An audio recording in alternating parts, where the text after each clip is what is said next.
तो ये ज्ञान पूरे विश्व में किसने दिया? केवल परम पूज्य सतगुरु रामपाल जी महाराज जी ने। तो रूपानंद जी, उम्मीद करता हूं और प्रार्थना भी करता हूं कि पहचानिए अपने परमपिता परमेश्वर को। आप भविष्यवाणियां कर रही हैं, बहुत अच्छी बात है, लेकिन आपने जो पहचान बताई है, आप थोड़ा ठंडे दिमाग से सोचना, थोड़ा शांति से विचार करना, और दर्शक भी इस बात पे गहनता से विचार करें कि वास्तव में आप इन भविष्यवाणियों को सत्य भी मानते हो। अरे अगर सत्य मानते हो तो इन भविष्यवाणियों में जो पहचान, जो आइडेंटिटी जो बताई जा रही है, वो किसके ऊपर खरी उतर रही है? जिसके ऊपर खरी उतरेंगी वही तो कल की हुआ ना, वही तो वो अवतारी महापुरुष हुआ ना, वही तो सुप्रीम हुआ ना। अगर फिर भी नहीं मानोगे तो मानव जन्म प्राप्त करके धिक्कार है फिर आप लोगों पे। असंख्य जन्म फिर वो परमात्मा आपकी सार संभाल नहीं करेगा। 84 लाख योनियां तैयार हैं। फिर सुनिए आगे क्या कह रही है। और एक बात और ध्यान देना, जब भी कोई अवतार लेता है ना तो अकेले नहीं लेता, दो लोग साथ में आते हैं। एक शक्ति का अवतार होता है, ज्ञान का अवतार होता है। जैसे कृष्ण जी ज्ञान के अवतार थे, ज्ञान था, उनमें ज्ञान देते थे। लेकिन जो बलराम थे वो शक्ति का अवतार थे। दो लोग साथ जरूर आते हैं। राम जी और लक्ष्मण जी भी दो अवतार आते ही आते हैं, इसलिए दो आएंगे ही आएंगे उसके साथ। तो ये जो वो कभी अकेले नहीं आ सकते, कल की अवतार कभी भी अकेले नहीं आ सकते, उनके साथ दो लोग ही होंगे। एक वो होंगे और एक और होंगे, दो होंगे, एकदम होना ही होना है। ये कभी नहीं हो सकता कि वो अकेले आए। तो एक शक्ति का अवतार होगा, एक ज्ञान का अवतार होगा, और दोनों मिलकर पूरी दुनिया पर राज करेंगे। ये हमेशा ध्यान रखना, ये ध्यान रखना। आगे रूपानंद जी कह रही हैं कि जब भी कोई अवतार इस पृथ्वी पे आता है तो वो अकेला नहीं आता, दो आते हैं। अकेला नहीं आता। इन्होंने श्री रामचंद्र जी का एग्जाम्पल दिया कि श्री रामचंद्र जी जब आए तो साथ में लक्ष्मण जी आए, जो शक्ति का अवतार था। शक्ति का मतलब होता है पावर। शक्ति का मतलब यहां पे आप जी दुर्गा मत समझ लेना। शक्ति का अवतार का मतलब है पावर, क्योंकि लक्ष्मण जी कोई दुर्गा के अवतार नहीं थे, वो शेषनाग जी के अवतार थे। तो शक्ति का मतलब होता है पावर, स्ट्रेंथ, सिद्धियां। तो जब भी कोई अवतार इस पृथ्वी पे अवतरित होता है तो वो दो लोग आते हैं। रामचंद्र जी के साथ में इन्होंने बताया कि लक्ष्मण जी आए, फिर द्वापर में श्री कृष्ण जी के साथ में बलराम आए। ऐसे ही ये कह रही हैं कि जो कल की आएगा उसके साथ भी एक और आएगा, वो दो आएंगे और दोनों मिलकर पूरी दुनिया पे राज करेंगे। तो पुण्यात्माओं, ये अध्यात्म है। यहां हमने कुछ बातों पे विचार करना पड़ेगा। जगत वाले अभी इन बातों को नहीं समझ पाएंगे। हम भगत हैं, हम उस परमपिता परमेश्वर की शरण में हैं, हमारे ऊपर ज्ञान की विशेष रजा है, विशेष दया है। तो हमने इस चीज को समझना पड़ेगा कि यहां पे जो भविष्यवाणियां इन लोगों ने जो की है, इन्होंने अपने हिसाब से की है कि वो दो आएंगे, जबकि किसी भी धर्म शास्त्र में, किसी भी ग्रंथ में कल्कि के साथ में किसी दूसरे के आने की कोई भविष्यवाणी नहीं है। लेकिन इन्होंने अपने दृष्टिकोण से ये बातें इन्होंने यहां पे राम के साथ में लक्ष्मण को जोड़ के और श्री कृष्ण जी के साथ में बलराम को जोड़ के की है। हो सकता है जो कल की आगे आएगा, कलयुग के अंतिम चरण में लाखों वर्ष बाद, हो सकता है उसके साथ कोई एक और आ जाए। लेकिन वर्तमान में जिस हम कल्कि की बात कर रहे हैं, जिसकी पहुंच इन भविष्य वक्ताओं को 7 जन्मों तक नहीं है, क्योंकि वो परमपिता परमेश्वर है, समर्थ है, वो कबीर साहब है, उसको किसी दूसरे की जरूरत नहीं है। वो अकेला ही पूरी सृष्टि का रचयिता है, अकेला ही पूरी सृष्टि का संचालन करता है। और उस परमपिता परमेश्वर को अपना मिशन पूरा करने के लिए किसी दूसरे की जरूरत नहीं है। अरे उस परमपिता परमेश्वर ने, सतगुरु रामपाल जी महाराज जी ने लाखों शक्तियां खड़ी कर दी, लाखों शक्तियां, जो पावर आज साक्षात ब्रह्मा विष्णु महेश जी के पास नहीं है, जो पावर 33 करोड़ देवी देवताओं के पास नहीं है, क्योंकि इनके पास में केवल अष्ट सिद्धि और 9 निधि है। इससे ऊपर इनके पास कुछ नहीं है। किनके पास? ब्रह्मा विष्णु महेश जी के पास। अब इनके जो साधक होंगे, जो भगत होंगे, उनको क्या सिद्धियां होंगी? पहली बात तो सिद्धियां हो नहीं सकती, क्योंकि वो ब्रह्मा विष्णु महेश जी की भी वर्तमान में यदि पृथ्वी पे कोई भक्ति कर रहा है संत रामपाल जी महाराज जी से दूर होके, तो किसी के पास भी ब्रह्मा विष्णु महेश जी और गणेश जी दुर्गा जी के वास्तविक मंत्र नहीं है। वो केवल उनके नाम का ही जाप करते हैं। ओम दुर्गा देवी, ओम विष्णु देवाय नमः, ओम नमः शिवाय, ओम गणेशाय नमः। अरे ये तो उनके नाम हैं। जैसे गुरुदेव ने बताया कि जैसे कुत्ता होता है या जैसे कोई झोटा होता है भैंसा, आप भैंसे को बार बार कहो, उसके पीछे खड़े होके कहो कि ए भैंसा इधर आ, भैंसा राम, या कुत्ते को कहोगे ए कुत्ता राम, ए कुत्ते इधर आ, वो आपकी तरफ देखेगा ही नहीं, क्योंकि वो तो उसके शरीर का नाम है।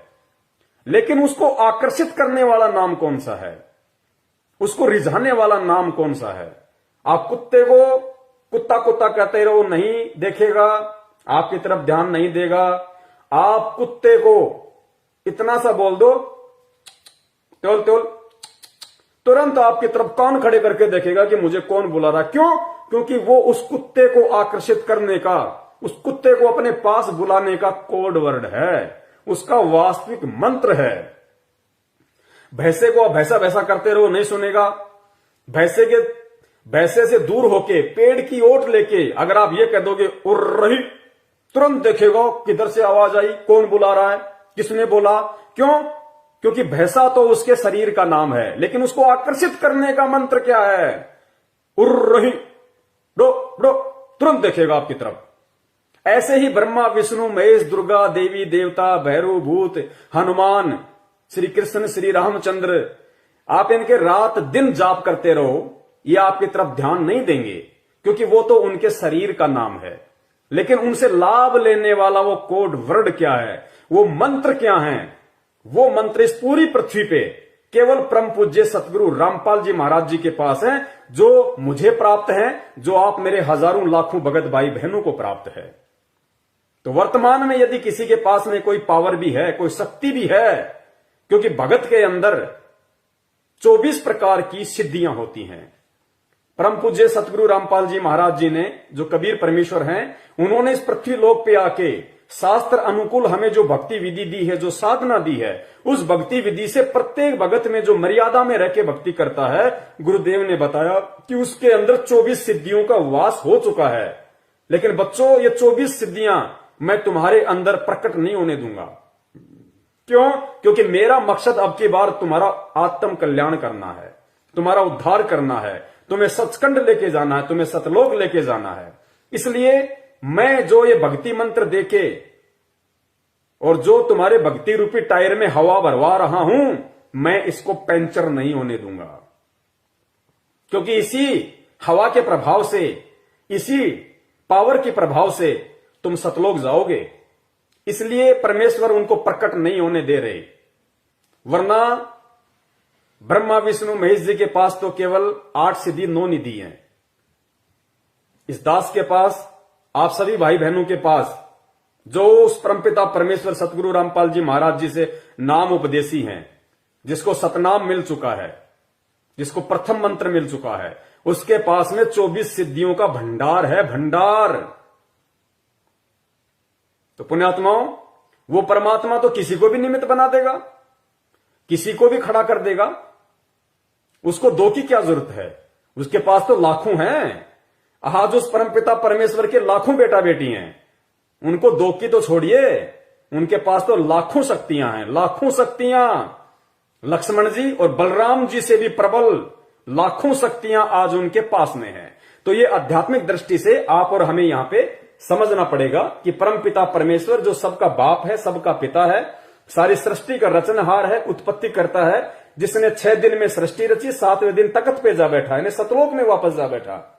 इस काल को सृष्टि रच के हैंड ओवर कर दी कि ले भैया, तेरी यही इच्छा थी, संभाल अपने डमडमे को। उस परमपिता परमेश्वर, उस समर्थ को क्या जरूरत है दूसरे की, या दूसरे को साथ में लाने की? तो ये इनकी जो सोच है, वो राम और श्री कृष्ण जी के जीवन को देखते हुए कल की अवतार के साथ इन्होंने ये बातें जोड़ी हैं, जो इनकी मनमुखी हैं। इनका अध्यात्म से कहीं कोई लेना देना नहीं है। आगे चलिए, ये क्या बोलती हैं। जब भी कोई आपको ये बोले ना कि मैं कल की हूं, उसकी बातों में कहीं मत आना, पहले चेक करना, उसके बाद आना। आप पब्लिक लोग बहुत भोले हो, बहुत ज्यादा भोले, कोई भी आपको बेवकूफ बना देगा। अब ये बहन जी कह रही है कि जब भी आपको कोई बोले कि मैं कल की हूं, तो उसकी बातों में मत आना। आप बहुत भोले हो, आप तुरंत किसी न किसी के बहकावे में आ जाते हो। कोई भी आपको ठग लेता है, आपसे फंड ले लेता है कल्कि के नाम पे, और आप दे देते हो। देश की जनता बहुत भोली है। आप कभी भी लोगों के चक्करों में मत आना कि मैं कल्कि हूं, मैं कल्कि हूं। अरे तो मेरी प्यारी बहना, जब आपको देश दुनिया वालों की इतनी चिंता है और फिर आप कह रही हो कि मुझे पता है कि वो कल्कि कौन है, मैं उसको जानती हूं, तो बता दो ना उसका नाम कौन है। बता क्यों नहीं देती भाई? इसका मतलब हुआ भाई, इनकी झूठ है ये, जो ये कहते हैं कि हम कल्कि को जानते हैं, हमारे सिवा कल्कि को कोई नहीं जानता, वो कहां है मुझे ये भी पता है। आप देखना आगे ये बताएंगे ये सारी बातें। तो कहां पता है इनको कि कल्कि कौन है? अरे कल्कि का तो उसी को पता होगा जो कल्कि की शरण में है, जो कल्कि के संपर्क में है, जो पूर्व जन्मों की शुभ संस्कारी भक्ति युक्त आत्मा है, उसको पता होगा कल्कि कौन है।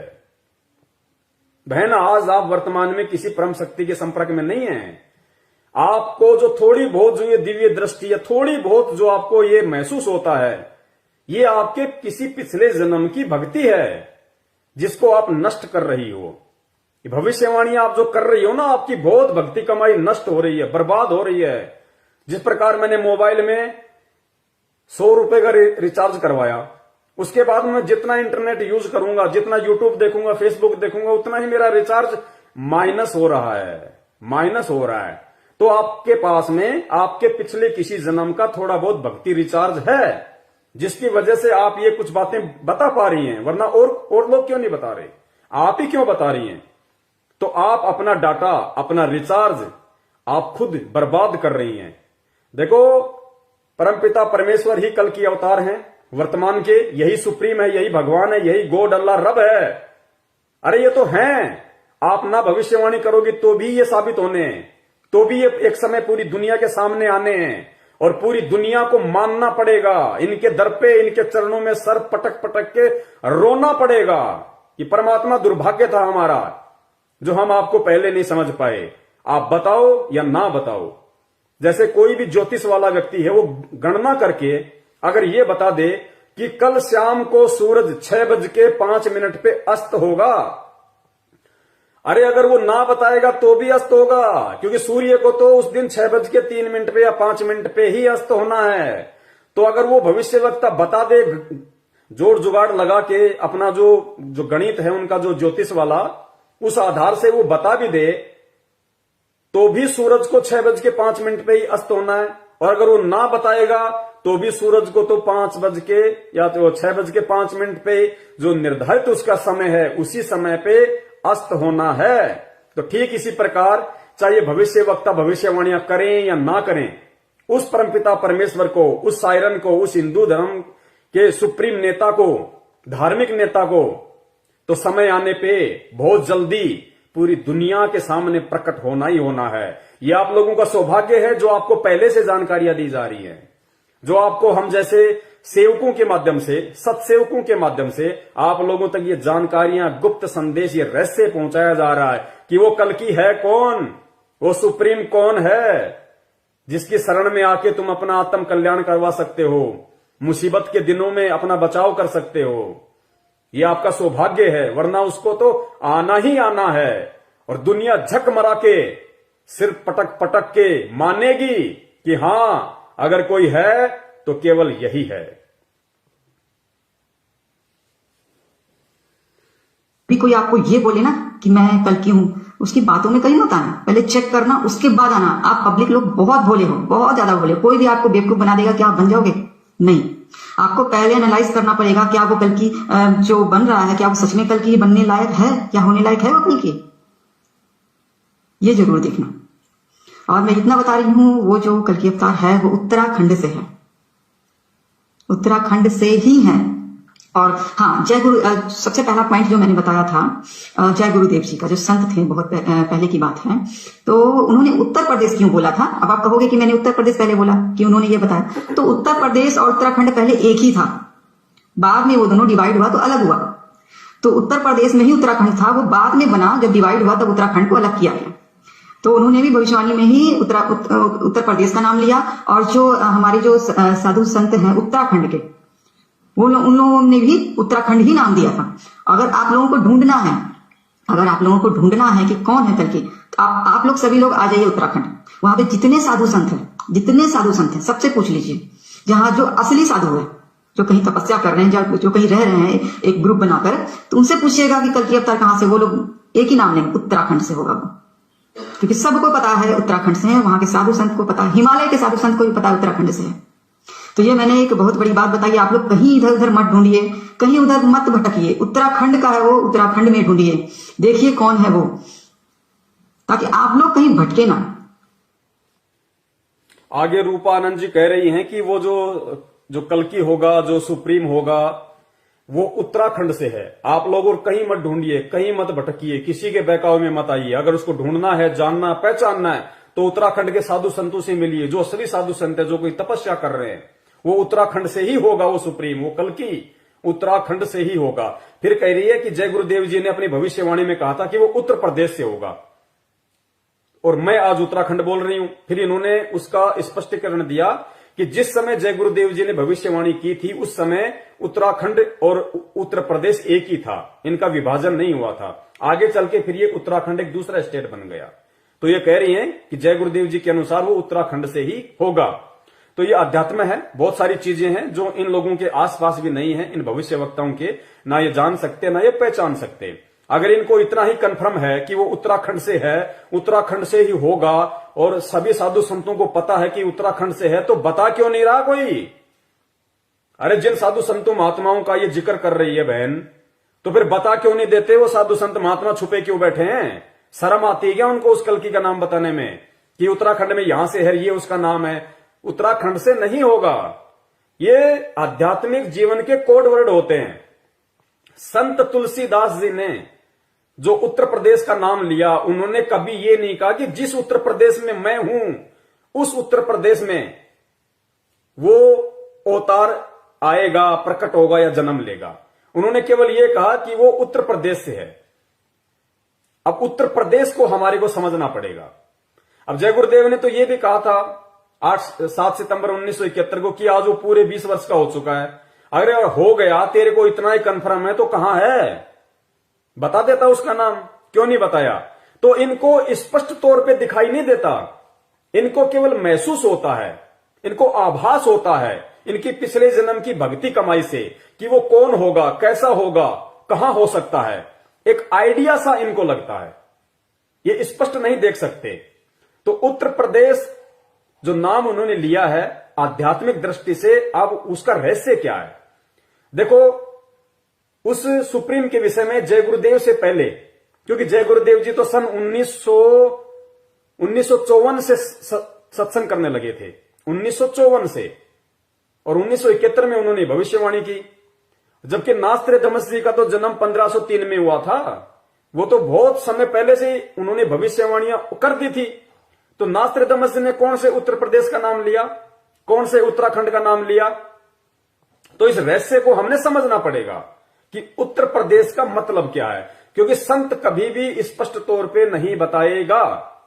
तो उत्तर प्रदेश का मतलब यहां है जो भारत देश है, क्योंकि अगर इतना स्पष्ट बता दिया जाए तो जो कल्कि अवतार है, जो वो महापुरुष है, वो सुप्रीम है, उसने अपनी पहचान किसी चमत्कार के आधार से नहीं करवानी।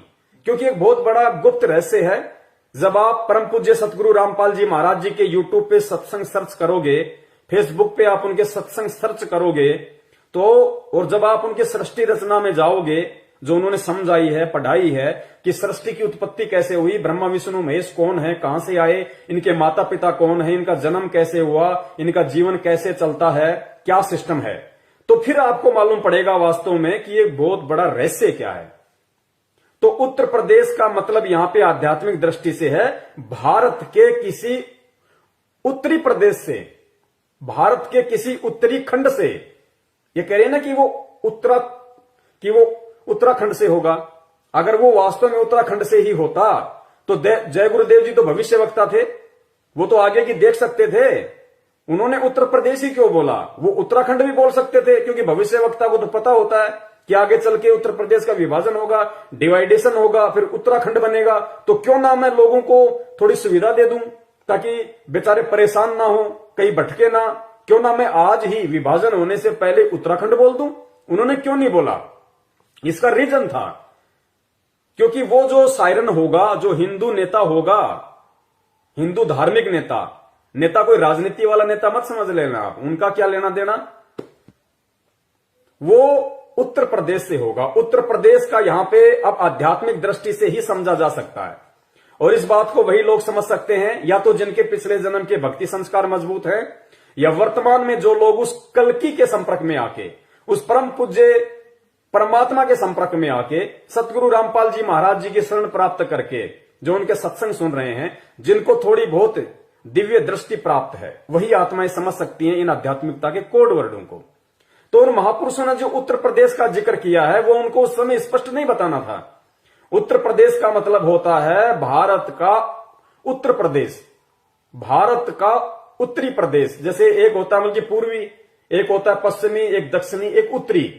तो भारत का उत्तर में जो प्रदेश है, भारत के उत्तर दिशा में जो प्रदेश है, वहां पे वो अवतारी पुरुष आएगा, या उसको कह दीजिए उत्तराखंड। खंड का मतलब होता है हिस्सा, प्रदेश, भाग।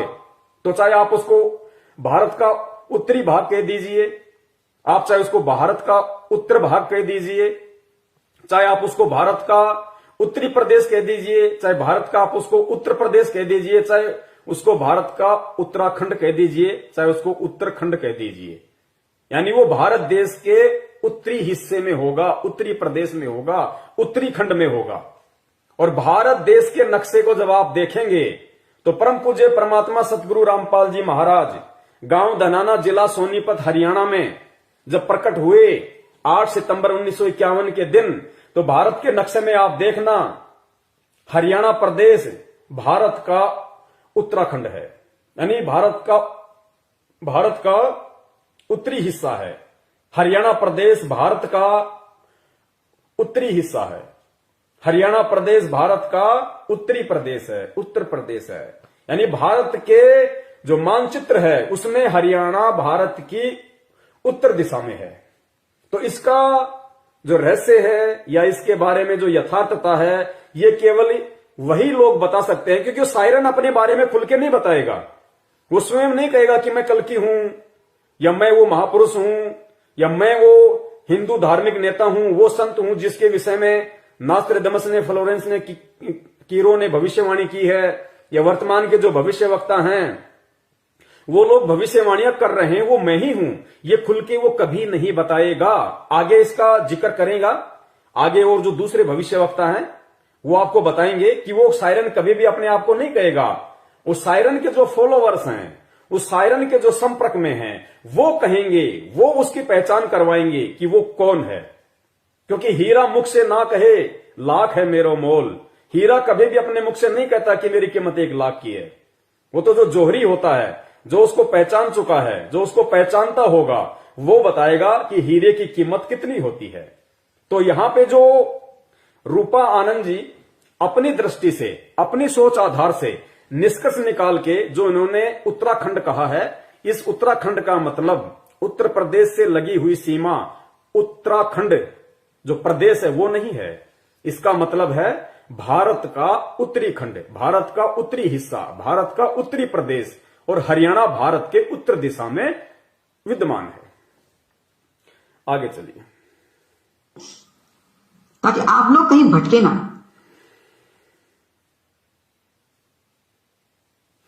कहीं इधर उधर ना जाए। आपको ये कहे ना, कोई भी आपको ये कहे कि मैं कल की हूं, मुझे फंड चाहिए, मुझे फंड दीजिए, मैं काम शुरू करने वाला हूं, पहले देखिए उसके पास ज्ञान है भी या नहीं है ज्ञान। ये करिए, कोई भी आदमी आपको ये कहे कि मैं कल की हूं, मैं आश्रम बना रहा हूं, मैं काम स्टार्ट करना चाहता हूं, मुझे फंड दो, मुझे पैसा दो, तो रूपा जी कह रही है कि सबसे पहले ये देख लेना कि उसके पास ज्ञान है या नहीं है। तो भाई आप लोगों को बता दिया है, इस पूरी पृथ्वी पे, इस भारत देश की पवित्र भूमि पे सभी धर्मों के सभी धर्म ग्रंथों को खोल के एक एक श्लोक को अगर किसी ने पढ़ाया है, और जिन लोगों ने उनके अनुवाद करने में जो त्रुटियां कर दी, उन त्रुटियों को भी यदि किसी ने समझाया है व्याकरण सहित, तो वो केवल परम पूज्य सतगुरु रामपाल जी महाराज जी हैं, जिन्होंने ब्रह्मा विष्णु महेश की उत्पत्ति से लेकर उनके माता पिता की उत्पत्ति तक सब कुछ बता दिया। कि किसकी क्या स्थिति है आध्यात्मिक जीवन में, आध्यात्मिक क्षेत्र में, कौन कितने स्तर का परमात्मा है, कौन कितने स्तर का भगवान है। क्योंकि साहब तो थानेदार को भी कहते हैं, और साहब प्रधानमंत्री के नाम से पहले भी लगाया जाता है।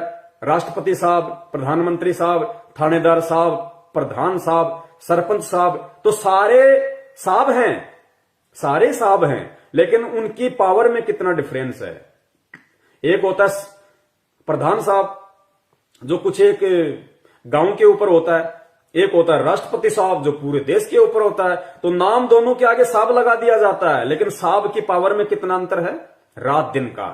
तो भगवान विष्णु भी है, भगवान श्री रामचंद्र जी भी हैं, भगवान श्री शंकर जी भी हैं, भगवान श्री ब्रह्मा जी भी हैं, भगवान इनकी माता दुर्गा जी भी हैं, भगवान काल भी है, ज्योति निरंजन भी है, और भगवान कबीर साहिब जी को भी कहा जाता है। लेकिन इनकी पावर में कितना अंतर है, कौन कितने स्तर का साहब है, भगवान है। परम पूज्य सतगुरु रामपाल जी महाराज जी ने, जब आप उनके सत्संग सुनेंगे यूट्यूब पे, उनकी पुस्तकें पढ़ेंगे, जो उन्होंने ब्रह्मा विष्णु महेश जी के विषय में पूरा विस्तार से बता रखा है, तो उन्होंने कोई निंदा चुगली नहीं करी। उन्होंने एज इट इज प्रमाणित जितनी उनकी पावर है, जितने स्तर के वो भगवान हैं, जितने स्तर का उनके पास में पावर है, वो उन्होंने बताया है कि ब्रह्मा विष्णु महेश जी पृथ्वीलोक, पाताललोक और स्वर्गलोक, तीनों लोकों में एक एक विभाग के मंत्री हैं। रजगुण के ब्रह्मा, सतगुण के विष्णु, तमगुण के शंकर जी। शंकर जी का काम अपनी माता दुर्गा और पिता काल भगवान के आदेश से केवल यही है, ब्रह्मा जी का, क्योंकि ब्रह्मा जी ये तीनों भाई हैं, तीनों एक ही मां से उत्पन्न हैं, दुर्गा जी से तीनों का जन्म हुआ है। ये तीनों आपस में जो है ये सगे भाई हैं। किसी ने नहीं बताया आज तक, संत रामपाल जी महाराज जी के अलावा किसी ने भी। तो जो ब्रह्मा जी हैं, जो सबसे बड़े इनके भाई हैं, उनका काम है जीवों की उत्पत्ति करना। आप और हमारे को रजोगुण के प्रभाव से हम जो शारीरिक संबंध स्त्री पुरुष जो बनाते हैं, हमारी औकात नहीं है। ये ब्रह्मा जी का जो रजोगुण है, जो उसको रजोगुण का प्रधान बना रखा है, उसके प्रभाव से हम बच्चे उत्पन्न करते हैं। यानी यहां की जो सृष्टि है, इस सृष्टि की उत्पत्ति दुर्गा और काल ब्रह्मा जी से करवाते हैं। तो ब्रह्मा जी का काम है जीवों की उत्पत्ति करना। दूसरे विष्णु जी के पास में है सतोगुण। सतोगुण के प्रभाव से ये दुर्गा और काल विष्णु जी से ब्रह्मा जी ने जो उत्पन्न किए हैं, उनका लालन पालन करवाता है। पालकहार है ये, लालन पालन, प्यार, मोह, ममता, ये विष्णु जी का गुण है, सतोगुण। तीसरे हैं शंकर जी। शंकर जी का काम है संहार करना। हम जो मरते हैं, कोई एक्सीडेंट से मरता है, कोई लड़ाई झगड़ा करके मरता है, कोई कैसे मरता है, कोई एक्सीडेंट होके मरता है, तो ये ड्यूटी है कि किस व्यक्ति को किस हिसाब से मारना है, ये ड्यूटी शंकर जी के पास में है। तो ये तीनों जो देवता हैं, वो एज ए मिनिस्टर काम करते हैं, एज ए मंत्री। और गृह मंत्री कौन है? इनकी माता दुर्गा। और प्रधानमंत्री समझ लीजिए काल भगवान है, इनका पिता ज्योति निरंजन, जो साइलेंट रह के, गुप्त रह के ये सारा काम इनसे करवाता है। तो ये भेद किसने खोला आज से पहले? लोगों की तो ब्रह्मा विष्णु महेश से ऊपर दृष्टि नहीं थी। कुछ एक जो बहुत बड़े अपने आप को ज्ञानी समझते थे, वो ब्रह्म तक जानते थे, लेकिन वो ब्रह्म के स्वरूप को नहीं जानते थे। निराकार निराकार, ज्योति दिखती है, प्रकाश दिखता है कह के टॉपिक बंद, इससे ज्यादा कुछ नहीं पता उनको। तो वो क्यों साइलेंट है? वो भी आप और हमारी तरह मानव शरीरधारी है। वो साइलेंट क्यों है, चुप क्यों है, उसको शर्म क्यों आ रही है दुर्गा के पति को सबके सामने आने में? वो अपने बेटा बेटी को भी दर्शन नहीं देता, वो ब्रह्मा विष्णु महेश को भी उसने कभी दर्शन नहीं दिए। उसने सौगंध खा रखी है। क्यों खा रखी है? उसको एक शराप लगा हुआ है। शराप किसने दिया? परमपिता परमेश्वर कबीर साहिब जी ने। क्यों दिया? क्या गलती करी उसने?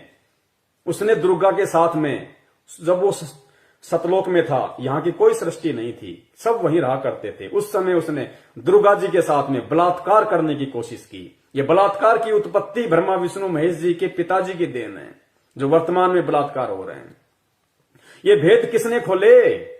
यूट्यूब पे जाओ, संत रामपाल जी महाराज सृष्टि रचना लिखो, देखो। और वो अपने मुख से नहीं बोल रहे, वेद दिखाएंगे, गीता जी में दिखाएंगे, कुरान में दिखाएंगे, पुराणों में दिखाएंगे, कबीर सागर में दिखाएंगे, कबीर बीजक में दिखाएंगे, अनुराग सागर में दिखाएंगे। आंखें चौंधिया जाएंगी। इसीलिए तो रूपा जी कह रही हैं कि वो जो कल की होगा उसकी एक पहचान और होगी। वो ऐसा बातें बताएगा, ऐसा ज्ञान देगा कि सब कुछ चेंज हो जाएगा। तो ये ज्ञान किसने दिया पूरे विश्व में? केवल परम पूज्य सतगुरु रामपाल जी महाराज जी ने। आगे चलिए, देखिए उसके पास ज्ञान है भी या नहीं है। ज्ञान किस तरह का ज्ञान है, क्या साबित कर रहा है वो, पहले चेक कीजिए, उसके बाद किसी के पास जाइए। ऐसे बेवकूफ मत बनिए आप लोग। आप लोग हमारे भारत की जनता है, तो इसका मतलब ये थोड़ी आपको कोई भी बेवकूफ बना देगा, कोई भी आपसे फंड ले लेगा कल्कि के नाम से कि हाँ मैं कल्कि हूं, मुझे फंड चाहिए और मैं काम शुरू करने वाला हूं, मैं यहां जाने वाला हूं, मैं वहां जाने वाला हूं। ये सब कभी मत कीजिएगा आप लोग। पैसे लूटने का सिर्फ तरीका होता है, उस इंसान को जो भी ऐसा करता है उसे सब पता है कि आप लोग कल्कि के नाम से भागे चले आओगे कि हाँ इसे फंड दे दो, मैं ही। अब बताइए, आप ये बताइए कि जो इंसान ऐसा कर रहा है उसके पास कितना ज्ञान है, पहले एनालाइज कीजिए। पर ये भी देखिए क्या वो उत्तराखंड से है, उसके माथे पर वी का निशान है, उसके पास ज्ञान है, ऐसा ज्ञान जो तीनों चीजें उन्होंने एक साथ बता दी कि पहले चेक कर लीजिए उसके पास में ज्ञान है या नहीं है। तो आप जी को साबित कर दिया कि ज्ञान इस पूरे ब्रह्मांड में अगर किसी के पास है, केवल सतगुरु रामपाल जी महाराज जी के पास है। उसके माथे पर वी का निशान है या नहीं है? तो वी का निशान अगर किसी के मस्तक पे है, अर्धचंद्र का, आध्यात्मिक क्षेत्र में साधु संत महात्मा के, तो परम पूज्य सतगुरु रामपाल जी महाराज जी के है। तीसरी निशानी इन्होंने बताई, उत्तराखंड से है, वो उत्तराखंड से है या नहीं है। तो आपको उत्तराखंड का भी रहस्य साबित करके बता दिया कि उत्तराखंड का मतलब क्या होता है। भारत देश का उत्तरी खंड, उत्तरी हिस्सा, उत्तरी भाग। पर ये भी देखिए क्या वो उत्तराखंड से है, उसके माथे पर वी का निशान है, उसके पास ज्ञान है, ऐसा ज्ञान जो इतिहास बदल दे, हिम्मत रखता है इतिहास बदलने का।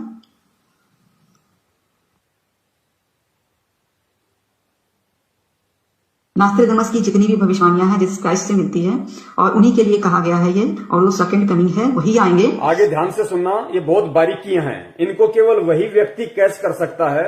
इन भविष्य वक्ताओं के शब्दों को वही व्यक्ति पकड़ सकता है जिसके ऊपर परमात्मा की विशेष कृपा होती है, जो कल्कि की शरण में है, जिसके सिर पे उस कल्कि का हाथ है, वही इन भविष्य वक्ताओं के शब्दों को पकड़ सकता है।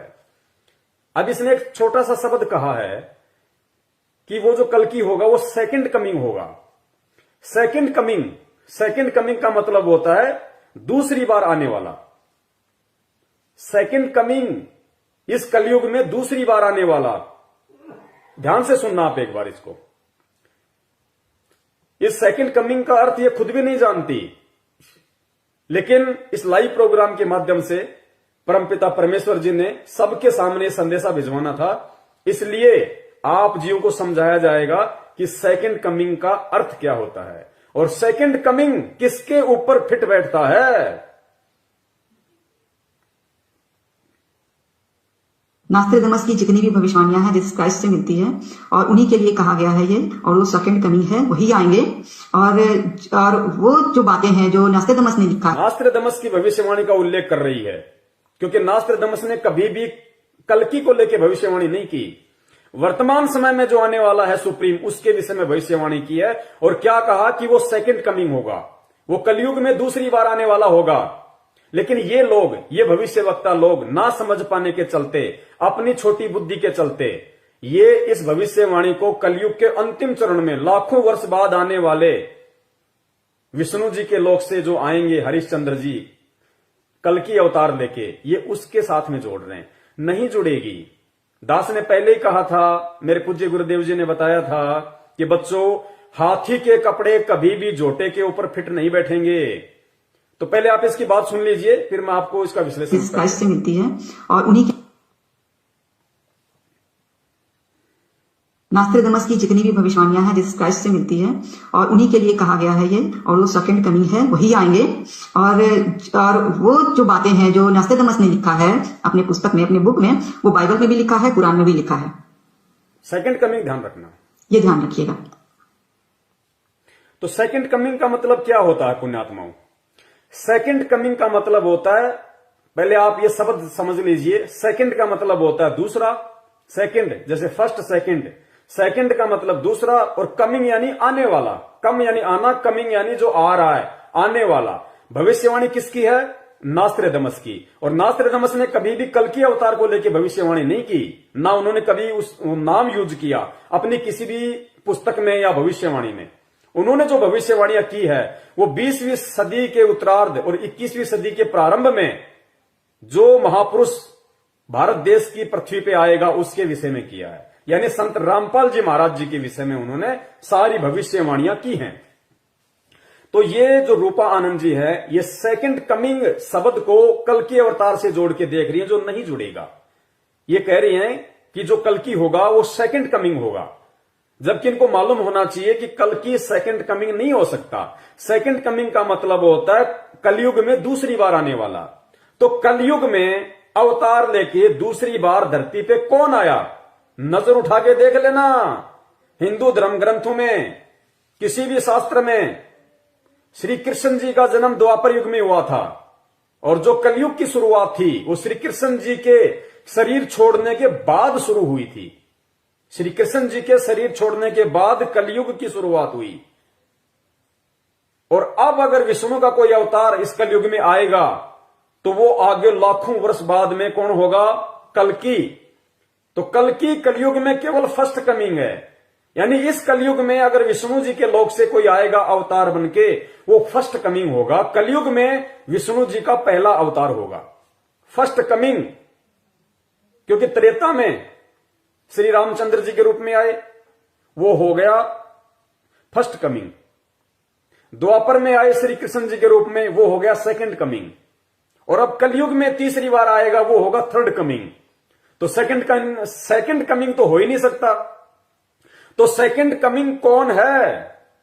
परम पूज्य सतगुरु रामपाल जी महाराज। पुण्यात्माओं, किसी भी भविष्य वक्ता की हर भविष्यवाणी फिट बैठेगी परमपिता परमेश्वर सतगुरु रामपाल जी महाराज जी के ऊपर, क्योंकि जो होगा उसी के ऊपर फिट बैठेंगी। क्योंकि दास ने पहले भी कहा और साबित हो चुका है, हजारों वीडियो दास ने बना दिए हैं, सहसबूत प्रमाणित। सबको पता है कि 650 साल पहले जब कलयुग की प्रथम पीढ़ी में, 650 साल पहले, कलयुग तो 5000 साल से चल रहा है, हम तो 650 साल पहले की बात कर रहे हैं। सबको पता है कि वो कबीर परमात्मा लहर तारा तालाब पे आए थे शिशु रूप धारण करके, कमल के फूल पे। तो 650 साल पहले कबीर परमात्मा का कलयुग में फर्स्ट कमिंग था। कलयुग में उनका फर्स्ट कमिंग 650 साल पहले कबीर परमात्मा कलयुग में पहली बार अगर आए एक संत रूप में, वो लोगों के गुरु बने, ज्ञान दिया, सत्संग किए, तो कबीर परमात्मा कलयुग में फर्स्ट बार आए 650 साल पहले 1398 में। और उसके बाद में अब आए हैं 8 सितंबर 1951 में संत रामपाल जी महाराज जी का रूप बना के। तो इन भविष्यवाणियों के अनुसार, नास्त्रदमस की भविष्यवाणी के अनुसार, सेकंड कमिंग विष्णु जी नहीं हो सकते, ना है। ये आपके आंखों के सामने है, साबित कर दे कोई माई का लाल। सेकंड बार अगर इस कलयुग में कोई आया है तो कबीर परमेश्वर जी आए हैं। फर्स्ट बार आए, फर्स्ट कमिंग 1398 में, 650 साल पहले। सेकंड कमिंग 8 सितंबर 1951 में आए इस पृथ्वी पे, सेकंड कमिंग। जबकि श्री कृष्ण जी तो द्वापर में हुए थे, उसके बाद तो आज तक कोई विष्णु का अवतार आया है नहीं। और जो आएगा वो कलयुग के एंड में आएगा, तो वो कौन हुआ? First coming. तो रूपा आनंद जी यहां पे सेकंड कमिंग किसको बोल रही हैं? तो पुण्यात्माओं, इन भविष्य वक्ताओं की बुद्धि ऑफ है। ये केवल सुनी सुनाई बातों को बोलते हैं। ये अपनी तरफ से ये लोग निष्कर्ष नहीं निकाल सकते, और अगर निष्कर्ष निकालने की कोशिश करेंगे ये केवल कचरा ही करेंगे। निष्कर्ष केवल वही निकाल सकता है जिसकी बुद्धि परमपिता परमेश्वर सतगुरु रामपाल जी महाराज जी ने ऑन कर रखी होगी। वही इन भविष्य वक्ताओं की शब्दों की जांच पड़ताल कर सकता है। वरना ये ऐसे लोग, इनसे बड़े बड़े लोग शर्माते हैं इनके सामने बोलने से। इनकी हर एक बात को मानते हो, चाहे उल्टी हो चाहे सीधी हो, क्योंकि उनको बेचारों को खुद नहीं पता। तो ये लोग हुआबाई बक रहे हैं कि वो सेकंड कमिंग होगा। ये बोल तो सही रही है, लेकिन इसकी दृष्टि उस कबीर परमेश्वर के तो आसपास भी नहीं है। इसकी दृष्टि कल्कि के ऊपर है, जबकि कल्कि कलयुग में फर्स्ट कमिंग होगा और कबीर परमेश्वर कलयुग में सेकंड कमिंग होंगे, जिसके विषय में ये बोल रही है। एक बार दोबारा से सुन लीजिए, आप जी को दृढ़ता आएगी कि हमारे परम पूज्य परमात्मा कबीर साहिब जी कलयुग में सेकंड कमिंग बनके दूसरी बार 8 सितंबर 1951 को संत रामपाल जी महाराज जी के रूप में हमारे गुरु बने हुए हैं। ये हमारा सौभाग्य है। हर भविष्यवाणी कबीर परमात्मा की दया से उन्हीं के ऊपर फिट बैठेगी, किसी दूसरे पे फिट बैठ ही नहीं सकती, क्योंकि एकमात्र कल की अवतार वर्तमान का वही है। एकमात्र सुप्रीम धार्मिक नेता वही है। जगत का तारणहार, जगत का मुक्तिदाता एकमात्र वही है और कोई नहीं है। सुनिए, नास्ट्रेडमस की जितनी भी भविष्यवाणियां हैं जीसस क्राइस्ट से मिलती है और उन्हीं के लिए कहा गया है ये, और वो सेकंड कमिंग है, वही आएंगे। और वो जो बातें हैं जो नास्ट्रेडमस ने लिखा है अपने पुस्तक में, अपने बुक में, वो बाइबल में भी लिखा है, कुरान में भी लिखा है। ये ध्यान रखिएगा।